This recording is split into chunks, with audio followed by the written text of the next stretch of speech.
Masamang balita po, natalo ang ating pambato na si Raymart the Cebuano Assassin taga Canao laban sa Japanese fighter na si Ayumu Sano via unanimous decision. Pero bago yan, huwag kalimutang mag-subscribe at i-click ang notification bell para sa iba pang exclusive boxing updates mula dito sa PMI Bohol Boxing Promotions at Kumong Bulanon TV.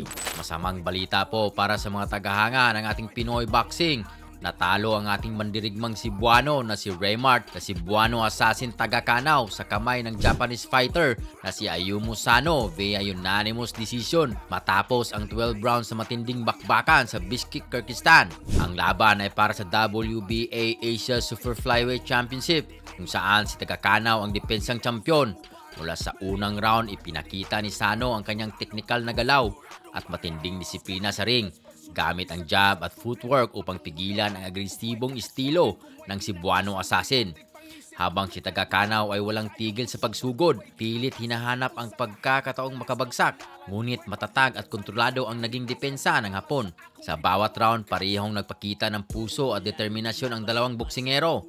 Gayunpaman, sa pagtatapos ng laban, pabor ang naging hatol ng mga hurado kay Sano na nagtala ng mas malinaw na mga tama at kontrolado ang ritmo ng laban. Sa huli, si Ayumu Sano, 11 wins, walang talo at isang draw at 5 KOs ay idiniklarang bagong WBO Asia Super Flyweight Champion habang si Raymart taga Canao, 11 wins, isang talo, 9 KOs at tinikman ang kanyang unang pagkatalo sa profesional na karera. Bagamat talo sa score, hindi kailanman natalo sa puso si taga Canao. Lumaban siya hanggang sa dulo, ipinakita ang tunay na tapang ng isang Pilipino at ang sigasig ng isang mandirigmang hindi sumusuko. Maraming mga tagahanga at kapwa boksingero ang nagpahayag sa paghanga sa kanyang tapang at determinasyon na nagsasabing panalo pa rin sa puso ng sambayanang Pilipino. Para kay taga Canao, ito ay hindi katapusan, kundi simula lamang ng isang mas matatag na pagbabalik. Tulad ng sabi ng mga boksingero, ang tunay na kampiyon ay hindi nasusukat sa bilang ng panalo, kundi sa kung gaano karaming beses siyang bumabangon pagkatapos matalo.